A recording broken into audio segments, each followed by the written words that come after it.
My name is Barbara J. Williams, a member leader of Community Voices Heard. All right, yeah. I am from Harlem, New York, and I live in Polo Ground Towers. I will be chairing today's press conference calling on Albany to invest in housing. Yeah. Thank you for being here. What's needed? Today, I represent public housing across New York State. You may be used to seeing on TV that what a failure Niger is, but I'm here to tell you that is not the whole story. Public housing has worked for me and my neighbors. It has allowed my husband and I to raise a family in a gentrified neighborhood and city. Niger is the only landlord that adjusts your rent according to your income. It houses the homeless and domestic abused, just to name a few. Where public housing has failed is because it has been starved of the funding it needs to succeed.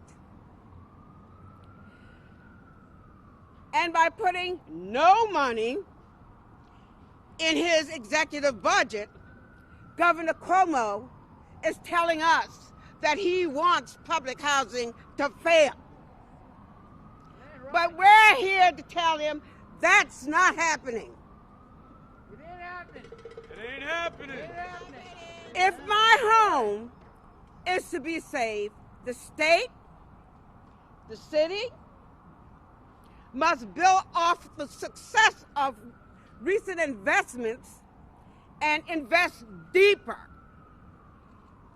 We are here today to demand public funding.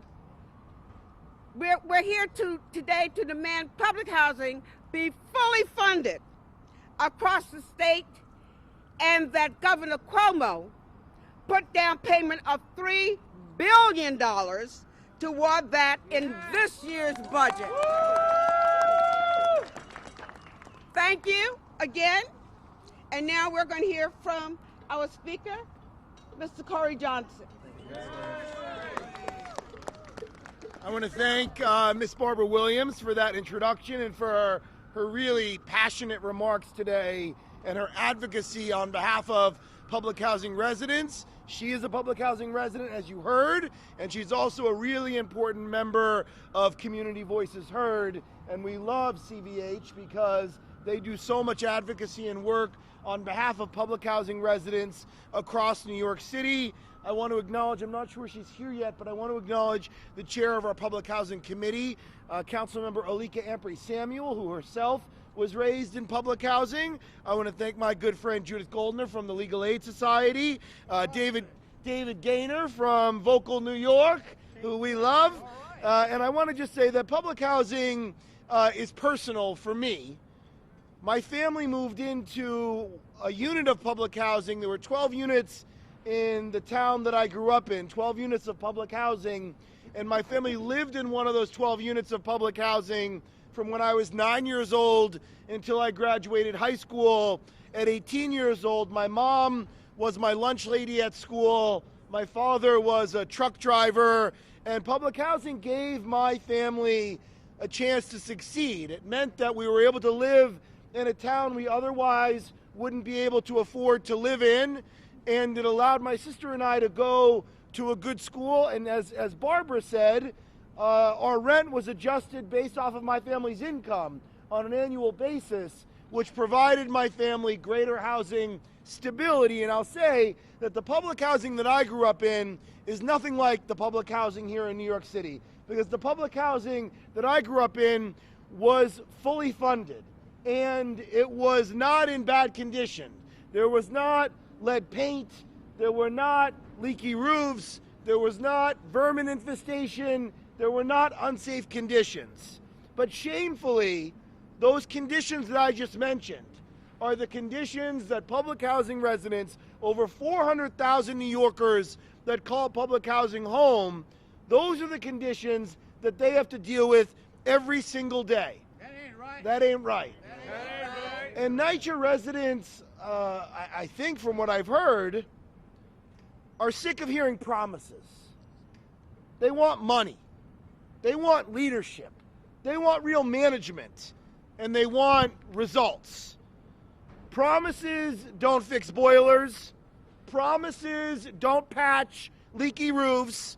Promises don't remove lead paint. NYCHA residents don't need more promises. They need money. So, as was said in the movie Jerry Maguire, show me the money. We want to see the money. NYCHA residents also don't need us pointing fingers. So I'm not going to stand here today and point fingers. I'm going to say, though, that what we need is the state legislature, before the April 1st budget deadline, to step up with a really significant amount of money. Now, I'm not going to get into all of the technicalities on the real morass that NYCHA is in right now, with a federal monitor, with a new chair that came on last summer, with the city being forced to put up billions of dollars through a potential settlement and consent decree with the U.S. Attorney's Office and with HUD in Washington. What I will say, though, is the city can't do it on our own. We can't put up all the money on our own. We put up a lot of money. We should put up more money, but we need a state partner to put up money with us. So what do public housing residents need? Money. We need the money. Show us the money. Show us the money. Show us the money. Show us the money. When Show us the money. When I first moved to New York, I was appointed to my local community board on the west side of Manhattan, and I got involved in tenant organizing and in working with some of the public housing residents who live in West Chelsea. And I think it's important for everyone to know that if you are someone who does not live in public housing, and you're someone that may once a winter potentially have your heat go out for 24 hours, or you may have your elevator that's broken for a couple of days, or you may see a mouse on the floor in the hallway, but it's fixed after a couple of days. It gets done. Right now, the worst landlord in New York City is NYCHA. And they are the worst landlord for a few reasons. Number one, there is not proper management, and we need that. But number two, they do not have the adequate resources to actually make the fixes that we need. And so what we need, last year Albany put in zero money for public housing. Zero money. At the height of this crisis that we're in, we got zero money. In the previous year, they put in a little bit of money, but we need real money. And so I look forward to going to Albany with the folks assembled here and lobbying and advocating for a deep and real investment in state funds over not just 1 year, but over multiple years. A commitment for multiple years worth of funding for NYCHA. I want to say one last thing just of the importance of housing and why we need to keep people in their housing and why they need stable and safe housing. I have been very open about the fact that this July 13th, I will celebrate 11 years clean and sober from drugs and alcohol, which is my biggest accomplishment in life. And I will tell you that when I got sober at 27 years old, there is no way that I would have been able to get sober if I didn't have a safe and stable roof over my head. We know that housing equals health care. We know that the children who live in public housing right now need housing that is safe, that is lead-free, that is good for them and their environment. We all need housing. And the housing right now that NYCHA is providing, has been providing for years, is substandard in many ways. And when you walk into public housing developments, you see people like Miss Williams. I've never been to her apartment, but if I walked into her apartment, I'm sure that I would see a beautiful apartment. And what I mean by that is public housing residents love their apartments, and they want to take care of their apartments, and they do their best to make their apartments as best as they can be. But they can't do it on their own. They need NYCHA to step up. They need Albany to step up. They need Washington to step up. They need City Hall to step up.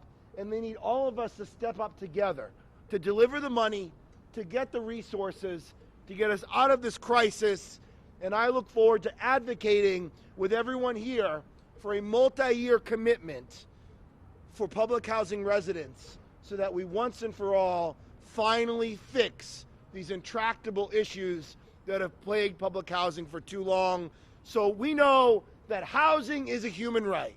Housing is a human right. Housing is a human right.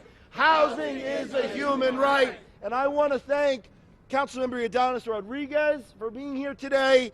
And I want to thank you, Ms. Williams, for chairing this press conference, for the work you do at CVH, and for having me today. And I look forward to partnering with you and seeing you in Albany. Thank you very, very much.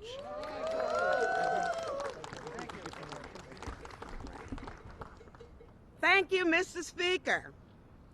And now we're going to have another speaker, Ms. Judith Goldener, attorney in charge of the Civil Law Reform Unit at the Legal Aid Society. All right, Judith. Thank you, Barbara. I want to talk about 3 things we need from Albany about housing. So the first is that we're not there to ask Albany to give us money. We are there to demand the money we need for public housing. And why is that? Because the state of New York built public housing, state public housing, and then orphaned it.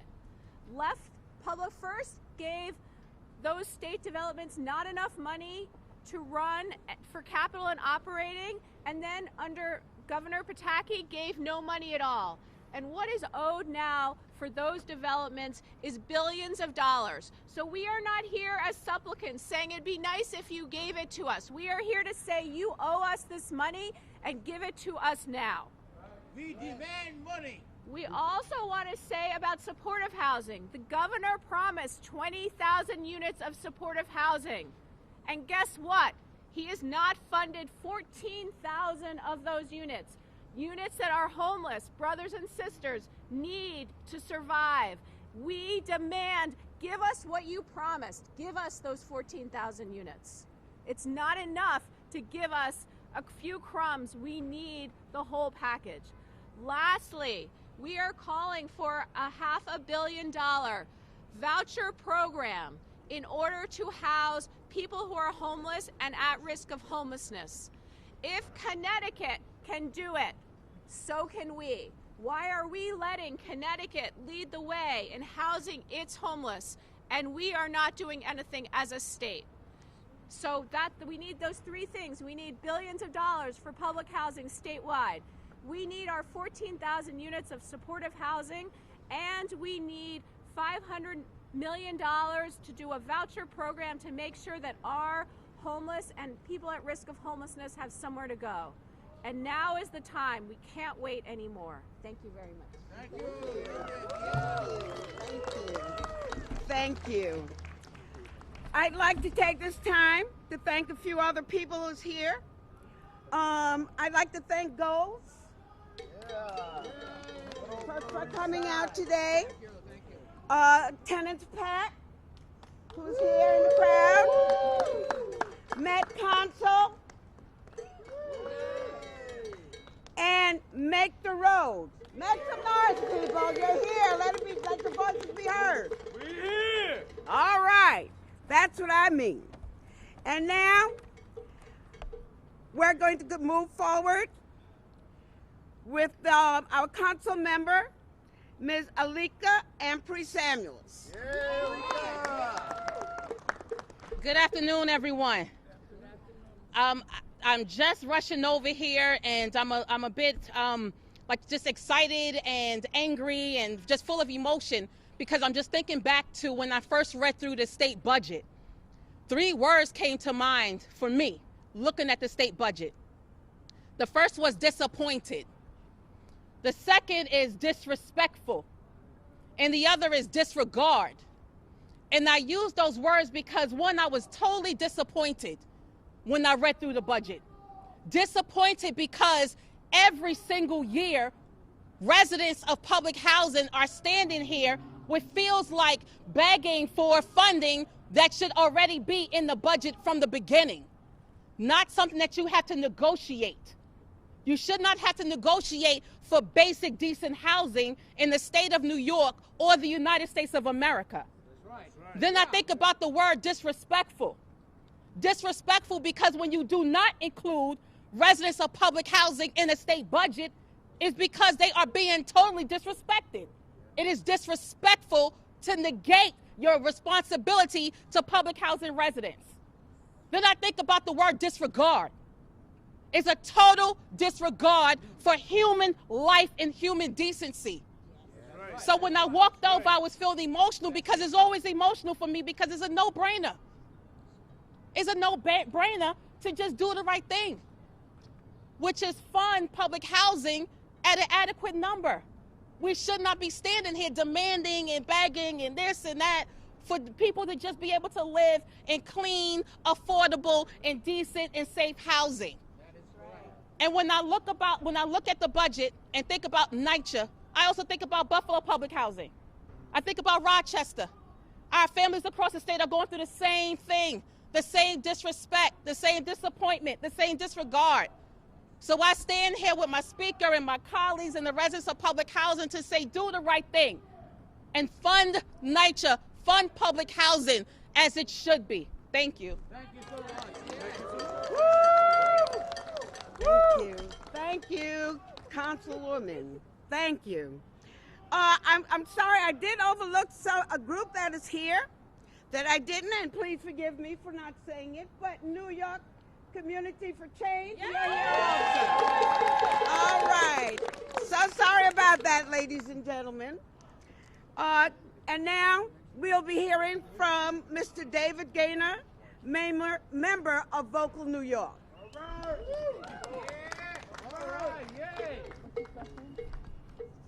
Good afternoon, beautiful people of New York.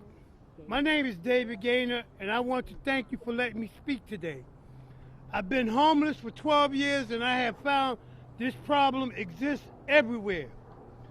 Homelessness is an issue of poverty. And I don't think in this great city, in this great state, we should make the front of the house look clean when the backyard is always messy. People come to New York and they see the bright lights, but they ignore the people on the street. But it's not our fault, it's an epidemic. In order to address this epidemic, we need to fully fund the 20K units of supported housing we were promised. Yes. And create a new housing voucher program to get folks into permanent homes. When the people in power need our vote, they make tremendous promises. But once they're in office, they don't need us anymore. And we are forgotten. That's why it's important that we have officials like Corey Johnson, who is employing his colleagues to do the right thing and address this crisis. Right now, 8% of all of the housing in New York City is empty. That's 4 empty units for every person in my situation. We don't need no more luxury houses for people who don't even live here. That's right, yeah. We need more affordable housing that community people can afford. I'm sick of real estate greed and non-action from our elected officials. We need to fully fund the promised 20 units of supported housing and create a meaningful statewide voucher program right away. Thank you. All right, yeah. Woo! What do we want? Low-income housing. Now. What do we want? Low-income housing. When do we need it? Now. Thank you, Mr. Gaynor. And now we will hear from Council Member Mr. Rodriguez. Yes, we can. Yes, we can. Yes, we can. Sí se puede. Sí se puede. Look, I know that some people will hear me over and over, and people will say, oh, is that guy frustrated saying that? But for me, it's that until we write a new chapter in our history, we have to say over and over. This is called systematic racism in our society. Thank you. Okay? This is about systematic racism in our society. This is about the places where working class, but most of them black, Latino, and Asian, or the poorest white live. That's it. I was swearing in a public housing because my father was in his last days when I won in 2009. So I decided, yes, to be with him and give him the respect that he deserved. So instead of doing another event, I did a 1738 Lexington Avenue between 108 and 109. Today, my mom still lives in the public housing. She lives at 3754 10th Avenue. And I can tell you, I don't recall the number. I forget the number of times that I had called Brian Johanna, the governmental relation NYCHA, because sometimes the elevator's been broken. And I say, I'm calling not because my mom lives there, but I just calling because I've been there in the summer when the senior citizen been waiting outside with the 2 elevators broken for hours and hours and hours. So this is about, I always say, something is wrong. I'm happy to see that everyone now is paying attention to NYCHA. But when did we stop seeing the lack of quality air in the elevators, in the stairs? What went wrong with us?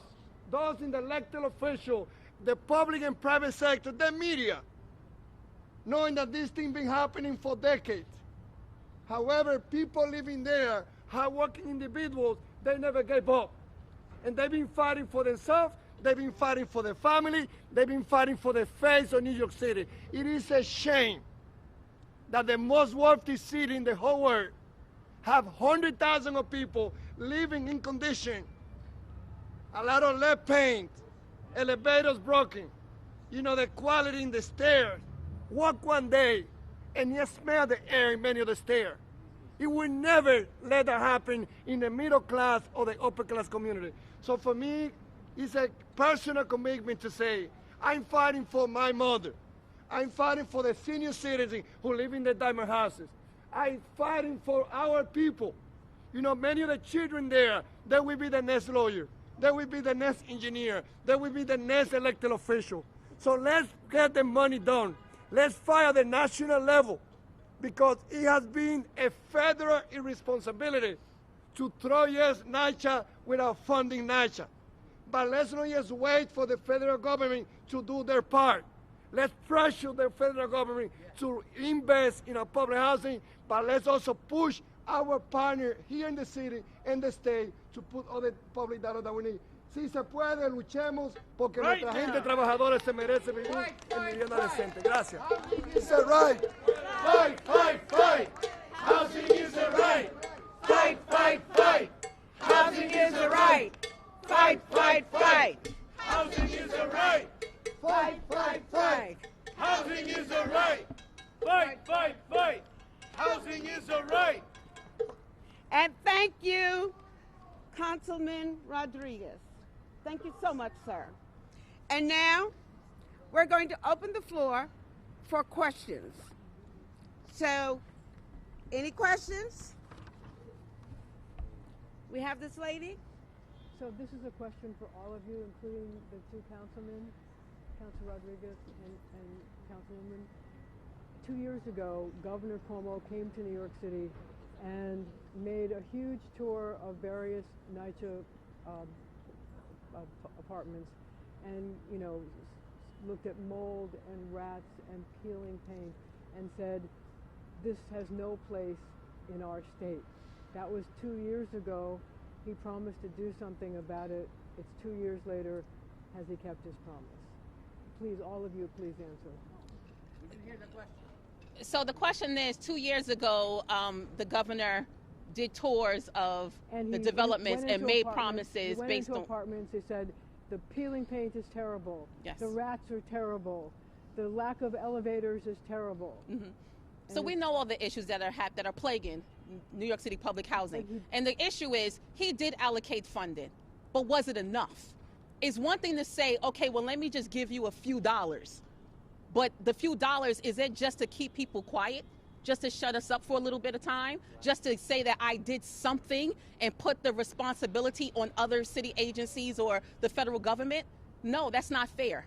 If you see the problem, you know the problem, then allocate the adequate funding to fix the problem. So yeah, he did make promises and he did allocate funding, but it was not enough. Councilman Rodriguez? Can I do one Sure. correction on that? Actually, the Assembly put in money, but the governor never put not a penny for public housing in any of his budgets. And the money that has been allocated this year is just money that the Assembly had put in previous years. Are you talking about the 450 million? The 450 million was money that the Assembly put in. The governor did not put it in his budget. It got put in because the Assembly put it in, and the money that's in the budget now is just the reallocation of that money. So there is no new money for public housing. The governor has never put a penny for NYCHA in his budget, and that has to change. Marcia, the reality is that public housing has not been a top priority for the state as it should be. I feel that in 2020, we expect that at the end of the national, at the state, and the city level, we make public housing a top priority. This is something that is a shame, as I say, for our city. Like when you walk by, and it's not enough to do a sleepover one day elected official to come and highlight the situation in one particular complex. This is about how young people live every day in NYCHA. This is about the condition of their apartment. So we definitely need the governor to step in, the state partners to step in, and also we as a city has also to be more responsible, increasing the contribution. I have no doubt that with Speaker Johnson making public housing a priority, we will have another voice that we didn't have in the past. And I think that that voice is needed because this situation is happening again under our watch. Go to the South Bronx, go to Marble Hill, go to the Diamond Houses, go to Brooklyn, go to Queens, and you will see the condition there. De nuevo, en español es, nosotros estamos pasando un momento en la historia donde la vivienda pública no ha sido prioridad para el gobierno, ni a nivel nacional, ni a nivel del Estado, ni aquí tampoco. Nosotros hoy tenemos una presidenta del comité que es una de las que está liderando el pleito. Tenemos al Speaker Johnson, tenemos instituciones que están diciendo, we really mean it. This is human rights. If the condition in NYCHA, if we talk a lot about things that are happening in Latin America, in Africa, in Asia. And here, I think this is something that the UN should look at condition. This is a shame at an international level. The quality of life in public housing. And have we seen some increase in budget in the funding? Yes. Is this enough? No. So we need more funding. You both sound very frustrated with what's happening in Albany. What do you think can be done to change what comes out of the state? It's priority. It's priority. We know that we will always have more demand than the resources that we have. But the question is, what is priority? And we're talking about human life. I used to chair the Committee of Higher Education, and I used to be working with CUNY. And we're going to see how many talents that come from NYCHA, how many individuals, when they get the support, it makes a difference in their life. You can see the faces of their family. This is my face. This is working class. Most of them are the black, we are the Latino, we are the Asian. And if he's the white, it's the poorest white. It's like, let's put all the poor people together. That has been the approach that we have as a society. And because they have less expectation, we allocate less funding. Well, we are saying we are open arms, fighting for the rights, fighting for the resources, and yes, in this budget, Albany has to increase the funding that they provide. Yes, sir. Given where the governor stood over the years on extra funding for NYCHA, what would you say to New Yorkers who your proposal today is basically symbolic and don't expect a change in the budget that the governor just proposed? I mean, so then that us standing here would be for nothing, right? I see what we're doing as a way to make sure that we are keeping everyone responsible. We're making sure that our elected officials in the state government hear what's happening and know that they have the support from the city. So when they're going into their respective chambers and they're fighting for funding for public housing, they know that we are supportive of them on the ground locally, and we're like a united front and a united voice. And we had new leadership. Like we had never seen the housing reform that we did last year. That only happened because we have leaders right now. We are still a cousin. We Cat Hastings. They are from those communities. They know this community. They know the need, and they're ready to fight. So we know also that we have partners in the leader at the state level that they're ready for fight for us. But we also know that the budget dancing go around. And we are just the beginning of this budget dancing. And the question is going to be, how organized are we? How ready are we to organize, to agitate, to fight for the right, to make this a priority? And I feel that with this group, with this coalition, the message is we are ready to fight up to the last second when the new budget will be adopted, and we want funding for public housing be in the top priority. I mean, yeah, I wanted to ask, isn't it the mayor's job to advocate for more funding for city causes from Albany? I mean, do you see the mayor as playing a constructive role here, or is he just missing in action? Like, why isn't he here today? I don't know the mayor's schedule, and I don't even know if he was. I mean, we all have a role to play. The mayor doesn't speak for me. I speak for the 160,000 people that live within the 41st Council District, and I also speak for the 174,000 units and over 400,000 residents of New York City public housing. And so we all have our respective roles in government, and I'm playing my part. I don't know what the mayor is doing right now. Do you view him as an effective advocate for NYCHA and other priorities of the city in Albany? Okay, so going back to priorities, right? You can tell someone's priority based on how they allocate funding. And do we see additional funding for NYCHA even within the preliminary budget right now within the city of New York? And so you can tell someone's priority based on how they allocate funding. And I think that, you know, we are focusing on what we can do. And we have here the coalition from the legal part. We have the coalition for the advocate. We have the chairman of this committee. We have the speaker saying we're ready to fight.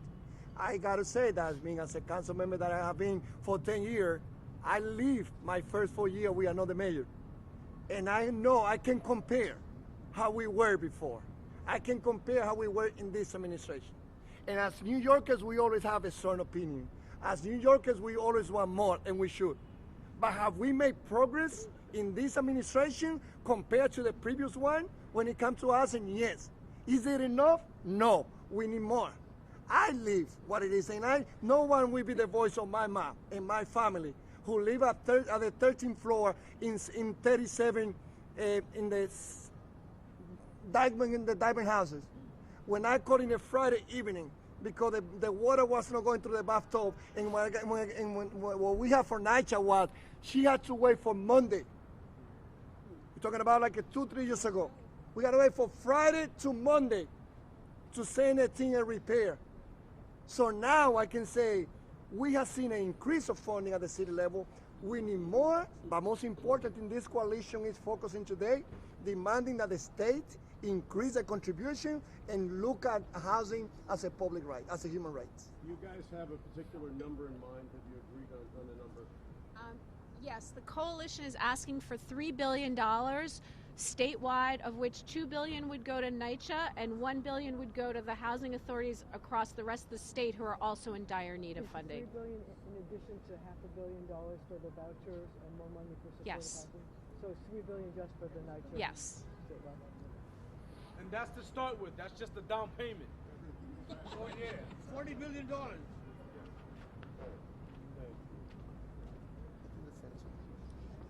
Any more questions from anyone? Questions, anyone? How surprising is it, given what the governor said and did the tours that he went on a couple of years ago, how surprising is it that his budget does not include any of it? Well, Unfortunately, it's not. It's like I said earlier. I'm disappointed, but am I surprised? Not really, because we usually see people do this budget dance, and that's the unfortunate part. Instead of just being able to allocate from the beginning, it's just kind of, let's negotiate. And I see it as like negotiating on the backs of people and folks having problems and issues. So I'm not necessarily surprised, but just disappointed. Council member, do you think that the governor was making the tours of the NYCHA places? Say it one more time. Do you think that the governor was making the tours of the NYCHA apartments because he was running for office? I don't. Do I think that he was touring NYCHA because he was running for office? I don't think so, because everyone was touring NYCHA at the same exact time, and I don't know if it was a level of curiosity or just to see what was happening. But I can't say that because I'm not him. But I don't believe that he was doing it just because he's running for office. I tend to see the good in people. And I think that beside the governor is also all of us together, because if the city made this a priority for us, then we're going to be covering these things every day, and we highlight in a way that it should be. This is about, you ask people to please send photo about the condition of NYCHA, and you get thousands of photos day after day, about lead paint, about lack of needs of repair. So I think it's about how much do we, I say as a city, are covering the story. How much are we putting pressure to those in Albany, as also at the federal level to say, this is human being, this is working class. We cannot forget that the city of New York still today has close to 40% who live on the poverty line. Close to 40% who live on the poverty line. Residents of NYCHA made the largest percentage of that group. So I think this is about being the voice of the voiceless, being the voice of people, and they should know that it is their right. They need to fight. No one should deny a right to live in the decent apartment. Those individuals, they pay their rent. They contribute to our city.